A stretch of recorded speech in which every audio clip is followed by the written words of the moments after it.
You've come to the right place if you're looking to create, launch, and scale a high-value online training program. I'm your guide, Chris Badgett. I'm the co-founder of LifterLMS, the most powerful learning management system for WordPress. Stay to the end. I've got something special for you. Enjoy the show. Hello and welcome back to another episode of LMS Cast. I'm joined by a special guest. His name is Vic Dorfman. He's from MemberHost.rocks and also has a hosting company specifically for the LMS and membership site e-commerce industry. It's called MemberHost.io. Welcome to the show, Vic. Thanks, Chris. Good to be here. I'm really excited to get into your story today, to get into how people can sell, some things we're seeing in the membership site industry. But before we get into your story, how did you get here? What's your backstory? And we'll do that in a second. But first, give us the context of MemberFix.rocks and the hosting company. Okay, so I'll walk you through just a quick backstory because it's crazy how it all came about. But basically, I was a classical musician in college. I studied classical singing, opera singing, and I did that for a while. Became a professional musician, or started to become a professional musician in that world. It really takes decades to be a proper classical musician, and didn't really like it. There's actually a lot of politics, surprisingly, and you're just living in a practice room. And then there's still some little kid who's 10 times better than you, and you make very little money at first. And just the whole, you follow your passion thing wasn't working out for me very well. So quit that, joined the army briefly. I decided before I get shipped to basic training, I'm going to go do some traveling. So I hitchhiked across the US, maxed out all my credit cards, flew to Central America. And then I remember I'm sitting in a little bar in Nicaragua, in Central America. And there's just this guy next to me. I said, "Hey man, what's up?" I was like, "Hey man, what's up?" And somebody had given me this book, The 4-Hour Workweek. I'm sure you've heard this before. And I said, "Hey man, have you ever read this book, The 4-Hour Workweek? It's amazing. You could do extra." He's like, "Bro, I'm in the book. I'm one of the case studies." And so I meet this guy, Ty, who's now become a good friend of mine. And he was basically doing like that whole digital nomad, passive income lifestyle way, way back before it was a thing. And then years later, when I moved to Thailand, we linked up. He lives out here, and we became good friends. And basically what happened is I didn't go to the army. I wound up working for an e-commerce company, and wasn't really loving that. I did that for a few years, living in Miami. And then at some point, I think I was about 24, it was 2012 or so, I just had this impulse to buy a one-way ticket somewhere, anywhere, Thailand, which is where I wound up going. And I just came out here with no money. Actually, I had negative money. I had about $23,000 in credit card debt, a couple $1,000s in my checking account, old laptop. And I was living in a hostel, and just every day going downstairs to the lobby, catching the Wi-Fi, logging into the Warrior Forum, which I don't know. I remember that. That's right. Yeah. Back in the day. Just saying, "Hey, can I do anything for you guys? Can I write you an article?" I was writing articles. I started to get carpal tunnel syndrome. I said, "Okay, this isn't for me." Then I was doing SEO. And I think the first thing that I did that hit was that I made a membership site about keyword research. So I was doing SEO stuff, and I wanted to teach the keyword research component. This is back when keyword research was just the easiest thing ever. And one of our members reached out to me, and he's like, "Hey, Vic, I like your membership site." I said, "Thanks, man." He said, "Can you build me one?" I said, "Okay, why not?" So I built this guy a membership site, and I think he referred another person to have me build them a membership site. And this was back when there was, I think, 2 membership plugins. I think there were 3. There was Digital Access Pass, Wishlist Member, and A Member. I think those were the 3. I don't think there were any LMSs, as far as I know. And then it just struck me that membership sites are an important thing. It's a big thing. It's probably going to become a bigger thing. And there's nobody who's really positioned themselves as being a membership site expert, or I'm sure there were membership site experts. I know there was like Mike Philzame. There was all these marketing guys doing membership sites even before WordPress, custom coding everything, custom coding their carts. But I thought, okay, cool. This is a really interesting space, a lot to learn. And I just started working in that area. And initially I was like freelancing, learning the ropes, learning all the tech, learning how to sell, how to communicate with people, all of that good stuff. And then at some point I tried to scale the team a couple of times, didn't work. By the way, we could touch on hiring because I have some pretty unique insights on that. And I know a lot of the e-learning people, or like people who are creating their courses, they want help, but they don't want to have unreliable freelancers. So we could touch on that if you'd like. And anyway, a long story short, I did wind up successfully hiring, and now we have a really great team in place. We have a leadership team in place. And for the past, I would say, we've been doing this like over 10 years, including the freelance days. And now after 10 years plus, probably, we're really hitting our stride, and we're really able to help people with their tech, with their membership tech, with their e-learning stuff, just with the whole technical WordPress component. And we're just getting great results for our customers, giving a lot of value. This is fun and pleasant for everybody. So I feel like, okay, we're becoming the kind of agency that we want. We're still a long way from our goal, but it's getting really exciting now to be able to help people at this level and see them succeed. Awesome. Let's talk about the difference between memberfix.rocks and memberhost.io. So what are those businesses that you use to help membership site owners? Sure. So MemberFix is our agency side of the business, and I'm the owner. I'm the sole owner.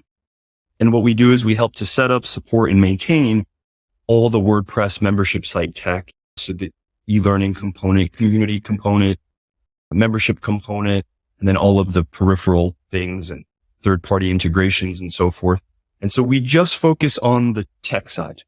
We don't do copy, or we don't do coaching, or we might do some incidental advising as we're working with a customer. And if we have a great idea, we say, hey, this might be a better way of doing things. But generally our focus is just supporting them on the technical side and being their tech partner. So we have customers who we help on a sort of like a recurring basis, who are part of our care plans, who just need ongoing support because they have like really big successful membership sites, or they just don't want to deal with the tech stuff.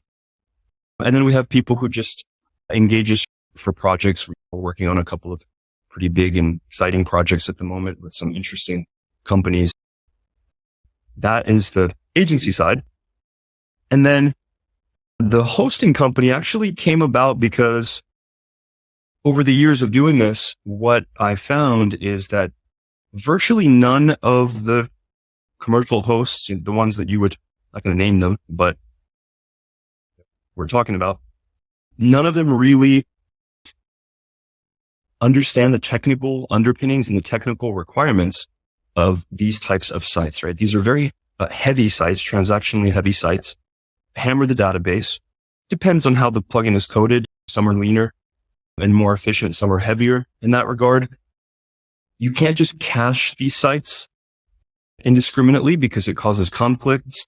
And there's a lot of little nuances and subtleties about how you optimize performance on these types of sites, because really what you're optimizing for is the ability to have lots of concurrent users logging in and interacting with the site without it slowing down, throwing errors, and of course crashing, because then you're losing money, right? That's another thing that makes this model unique, is that it's basically, if the site goes down or if it slows down substantially, then you're not able to take new customers. You're not able to serve your existing customer base. So it's quite important to our customers to have that level of hosting and support and niche expertise. And that's how MemberHost came about. And that was actually a partnership that I did with one of my team members, and then our CTO, our technical co-founder, Denny Cave, who also runs an agency, who also works a lot with e-learning sites, and who runs an infrastructure company called MightyBox. And that's going really well. Yeah. Who's the perfect fit customer for MemberHost? For MemberHost, it would be generally a larger site, hundreds, thousands, or tens of thousands of members, even hundreds of thousands of members. I don't think we've had a site with 100,000 members yet, but we certainly have tens of thousands on a few sites who are willing to,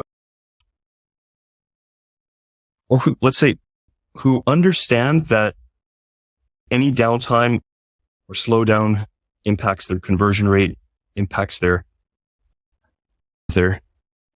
anxiety levels very significantly, and who just want like a partner who basically gets them the best performance, because our sort of guarantee is that we will outperform any commercial host. And we will. We don't just resell AWS, which isn't even that performant. Not to get super into the weeds, but if you're hosting your membership site on AWS, please stop.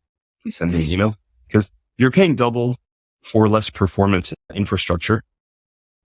And so I would say, yeah, ideal customer is going to be a bigger site, but we do host some smaller sites. We just put them on a single node environment as opposed to a clustered environment. Probably doesn't mean anything to most of your listeners, but those are the kinds of things that we're passionate about and that we're devoting ourselves to every day, so that you don't really have to worry about it. That's awesome. Let's dig into creative partnerships a little bit. I know that's an expertise of yours, and you've been in this space for a long time. I'm sure you've seen things that work and don't work. How do we do creative partnerships effectively? I don't know, Chris, if I can really claim expertise with creative partnerships, because honestly, I've had maybe 5 or 6 partnerships. Okay, why would you do a partnership? Let's start with that. Why would you do that versus doing something on your own, or hiring people, or getting investment or whatever? It's usually because you don't have capital, or you don't want to take on investors or take on loans. And you have identified that, okay, if you partner with these certain people, that you can put in your sweat equity and you guys can work over time and build a profitable company and bootstrap it essentially. Maybe you put in a little bit of money, maybe the other founders put in a little bit of money, but it just allows you to get to market and try an idea a lot quicker. You have more people working on it, more people that are able to contribute some funds. And so I've tried a couple partnerships with affiliate sites where I was just the investor, right? And then basically I partnered with a guy who was an SEO expert and then a writer, and we figured out the division of equity, spun up an LLC in Wyoming, and got to work. And those kind of worked out, but I don't think I will ever make my investment back. So those are going to be wound down. And then another one, we tried to build like another reason you might want to do a partnership is, and this is more in the context of your team, is what if you have a really talented team member who has talent in a particular area, like we did in our case with our software architect. And we said, hey, why don't we build like an analytics suite on top of MemberPress? Because everybody was clamoring for better reporting for MemberPress. And that turned out to be really, really hard, like incredibly technically challenging. And it required expertise that we didn't have with databases and SQL stuff and like data science queries and stuff. So that didn't work out either. And MemberHost was born because of this need that I explained that we saw in the market. And that actually really did work out. I guess the reason maybe that worked out is because all of those others failed. So it's dating around before you have enough understanding about the opposite sex and your own preferences and your issues before you can effectively select a great partner for yourself. Actually, it's very analogous to that, I think. And so when we partnered for MemberHost, I just knew right away, like it clicked. Yes, all these guys are hard workers. All these guys are at a high level. We're on the same page. This is a great idea. Nobody's doing this. Now other people are kind of do it. And it just worked out and we bootstrapped it and it's profitable. I think it's going to eclipse our agency fairly soon. It's a much better business model. I think that's another big factor of it. So I think creative partnerships are probably pretty low percentage, but if you have a really great idea in a hungry marketplace, you could strike it big, but probably won't for a while. You might have to fail a few times. You check back with me in 10 years. I'll let you know.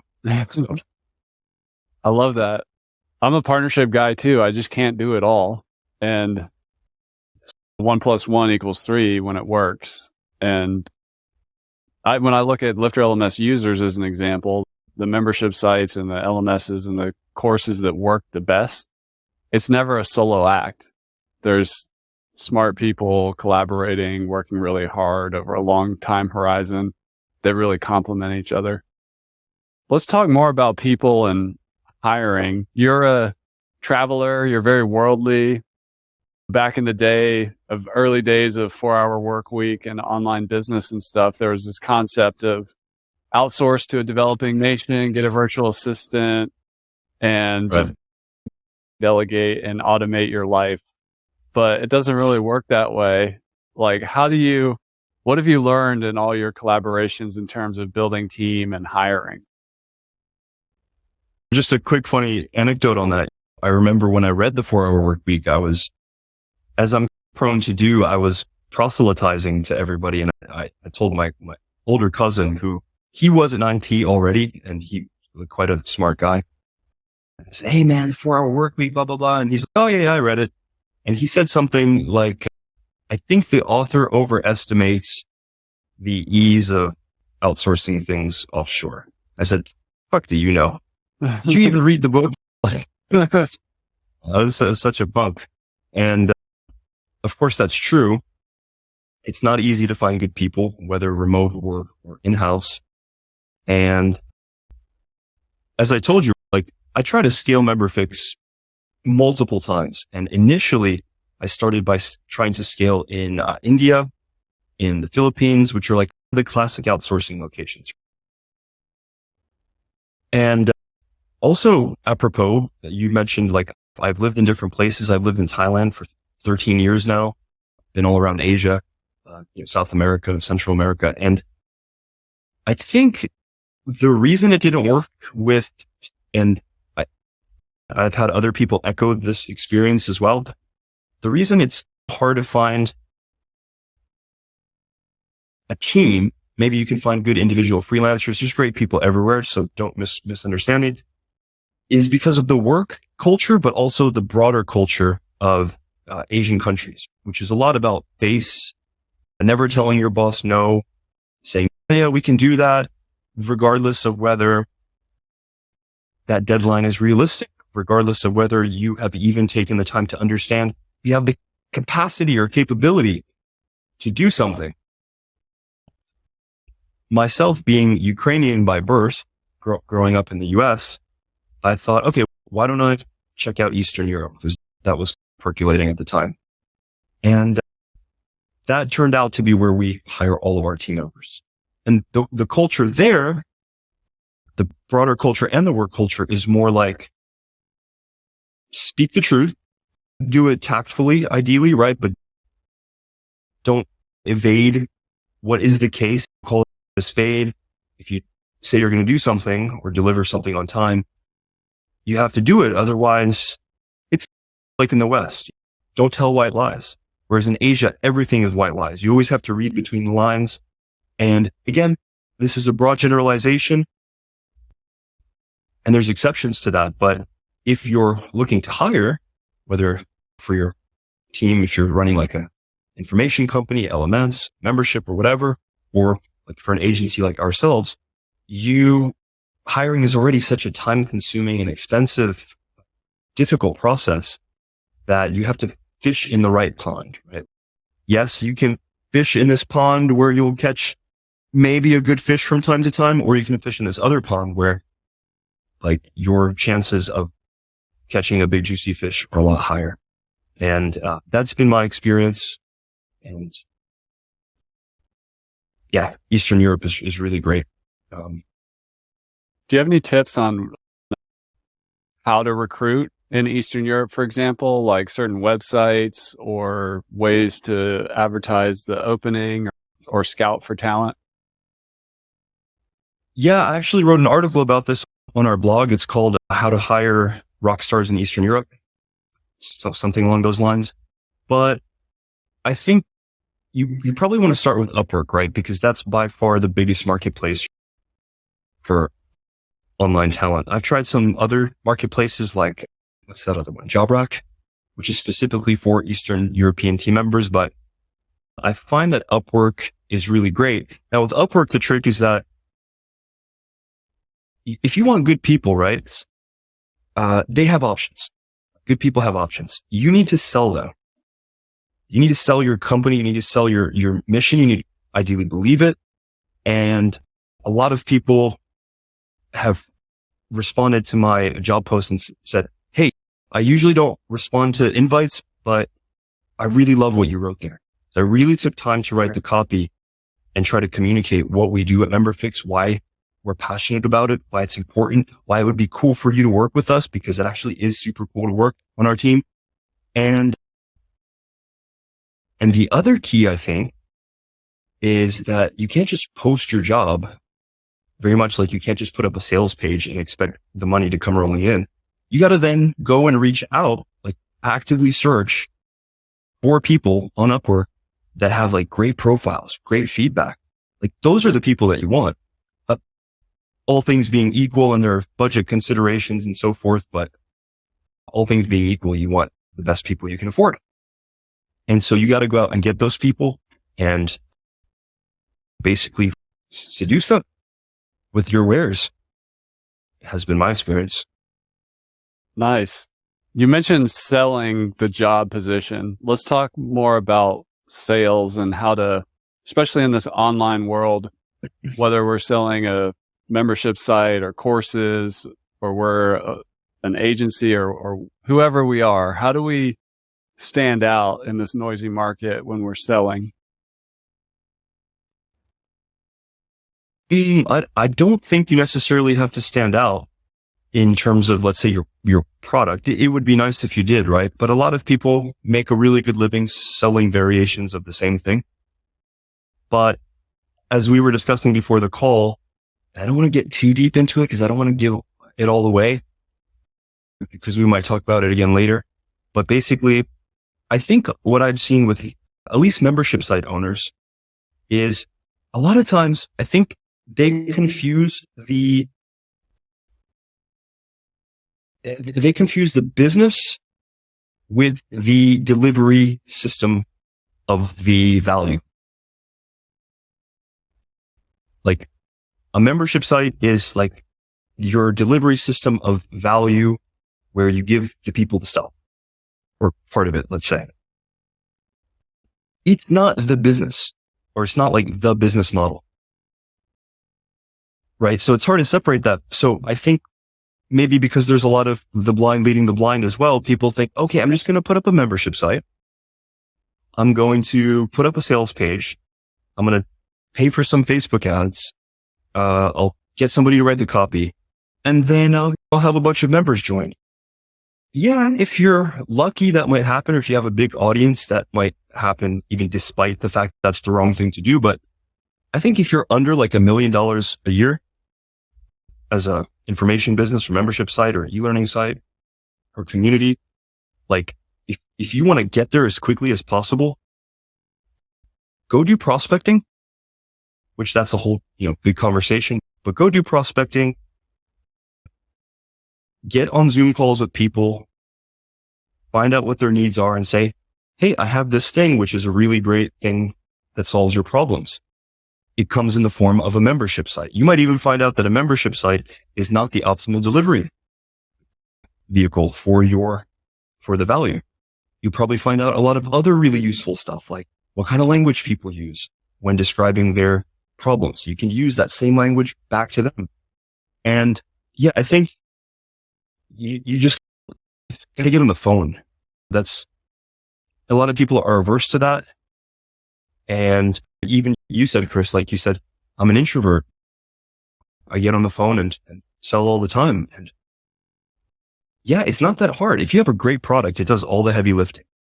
And you don't even have to be pushy. You don't have to be salesy. People will sell themselves. A lot of times, if they have a legitimate need and you're actually able to fulfill on that need and you have good testimonials and stuff. And then once you've done that long enough and you have enough customers bringing in enough recurring revenue, then you can start leaning more on the sort of like more passive things like building out your funnels, optimizing your paid ads, your return on ad spend, and social media and all that crap. But that is so secondary in my mind, so peripheral to just going out, finding where your prospective customers dwell online, right? Building relationships, giving as much value as you can up front, like giving so much value it hurts for free, not expecting anything in return. This is all Alex Hormozy, basically, but that is what it is. And then getting on calls with people and they will sell themselves is the truth. Any other tips on just having a strong business model where selling becomes more obvious and easy?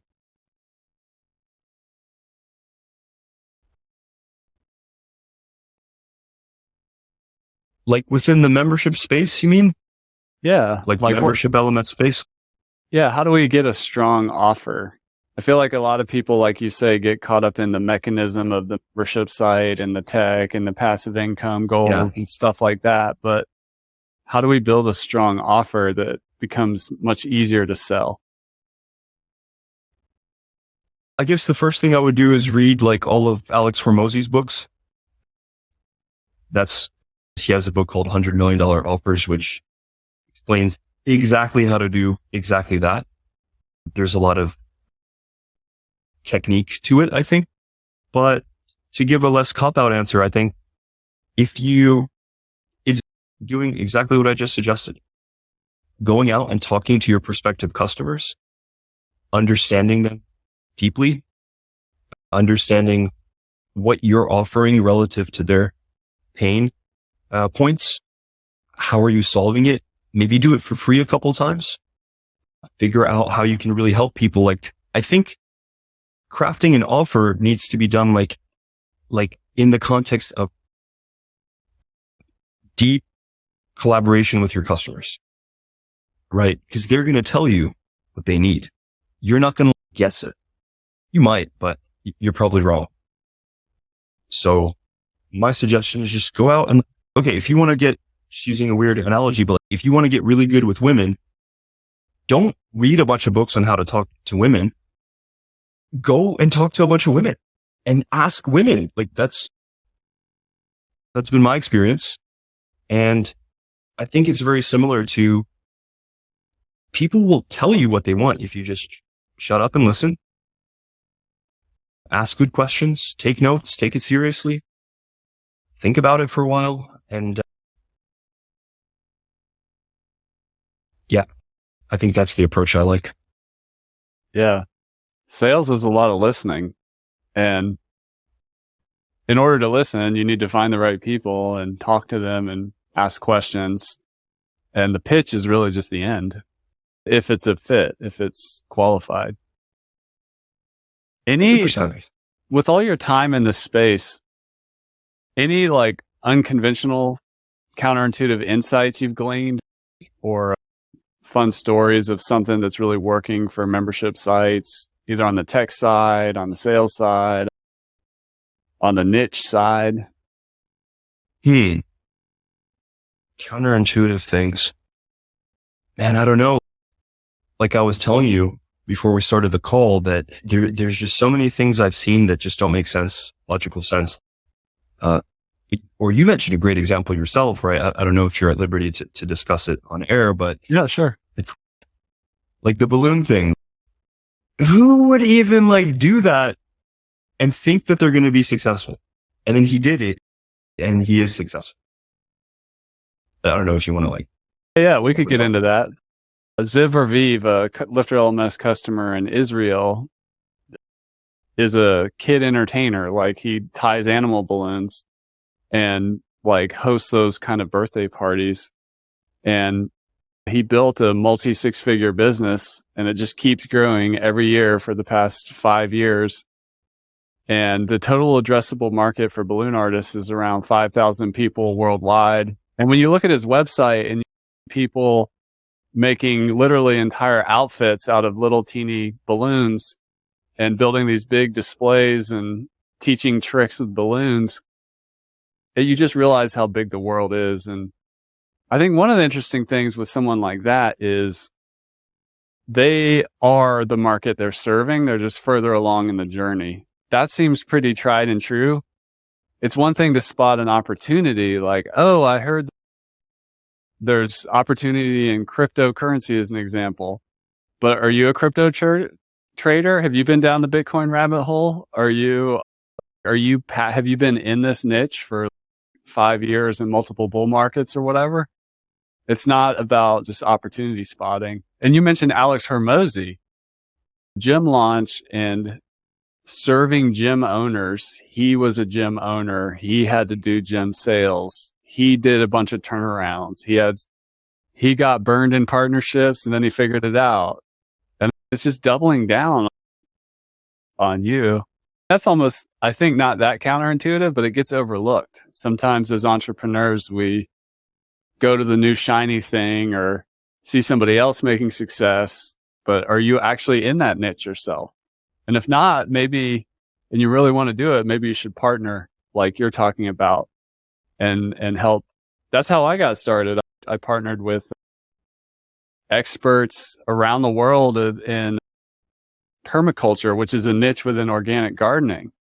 I knew internet marketing and websites and online, but I found the best experts in the world and we built a successful like online business. But I would fly on a plane to Costa Rica to go film a permaculture workshop in the middle of the jungle because that's what the skill set I brought to the table. So I don't know, we're just riffing here, but if you're not like you are, Vic, I'm passionate about membership sites and online business and marketing and sales. And you know what? You and I have been in this field for since the 4-hour work week or before, which is a long time. It's been like 15 years or something. okay. So we've seen a few things and we can talk the talk and help other online business owners. Yeah. So I love niches and I love that you've niched on serving the membership site owner. That's a really specific niche. And like you've stayed focused on it year after year. Yeah. And I love everything you just said, man, by the way. It's just, that's the general rule of the universe is that people will listen to somebody who they see who's undeniable, right? Who manifests through and through what they're trying to teach other people. And some people are a little further along, but it's important enough of a distinction to where they could still effectively teach. But like you made me think of a martial arts example. Would you learn martial arts from some random dude like in a shopping mall in New Jersey? Actually, there's actually a lot of really tough dudes in random shopping malls in New Jersey now, Yeah. but you would want to learn from somebody who like, you look at them like, okay, I want to be like that guy in that area. And it's very hard to think that. So using your balloon example, the guy's like, he does that. He does that. And so other people are like, oh, well, I do that too. And no, it's super interesting. It's super interesting. The the great thing about your focus on membership sites and what we're talking about with partnerships here is a lot of subject matter experts who've been in it for a long time are not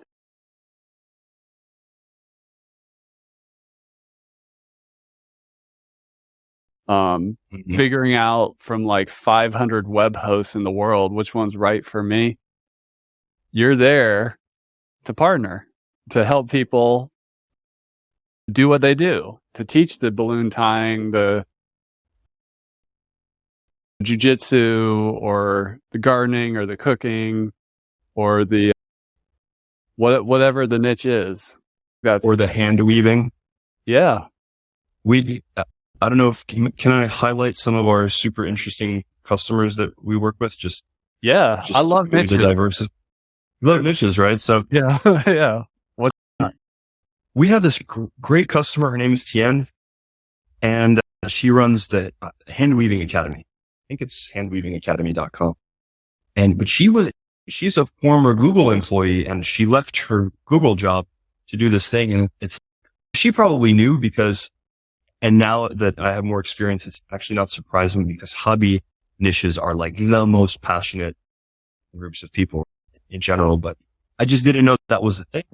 And then we have this other customer, Brittany, and she does like crochet stuff. And some of these sites in these really weird niches are doing great revenue or like great profit even.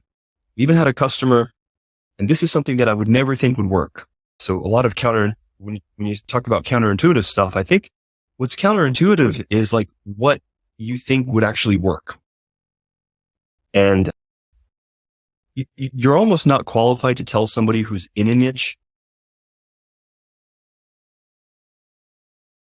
I do know that you have to stick with something long enough for it to pan out sometimes. So there's the working smart versus working hard thing. But this really great couple, Mike and Karina, they run a love letter from Ireland and My Irish Heritage. I think it's myirishheritage.com. And basically they help people discover and understand their Irish roots. And it's such a huge thing. Like people are so into that. And it's super cool. And they're passionate. They travel all around Ireland. They're like out there taking photos on video in these beautiful locations, talking about the families and clans that come from there. It's so freaking cool, man. Like what people do.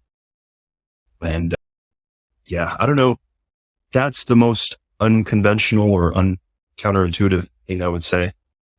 But other than that, I think it's mostly just following sound business practices, taking care of your people, working hard, trying to work smart, learning, doing your sales, doing your marketing, and being patient to a degree. It's hard to do, but I love that. Patience is definitely a good one. It's counterintuitive in this fast-paced world. And that's why the niche is important, because you're going to be here for many years. So you might as well pick something you love, have some patience with it, keep learning and sharpening the craft yourself. I love it. If you're watching this or listening, we are going to be doing a special webinar presentation with Vic to help you be more successful with your membership site. So keep an eye on your inbox for that. Go to LMS Cast if you're not subscribed, so to make sure you're on the email list to get the notification about the training. If you're looking for web hosting for a successful scaling membership site and you really want something that's rock solid and just step outside the noise and the shopping paralysis of the 500 web hosts out there, check out MemberHost.io. Take a spin by Vic's other's website, memberfix.rocks. See what's going on there. Any final words for the people, Vic?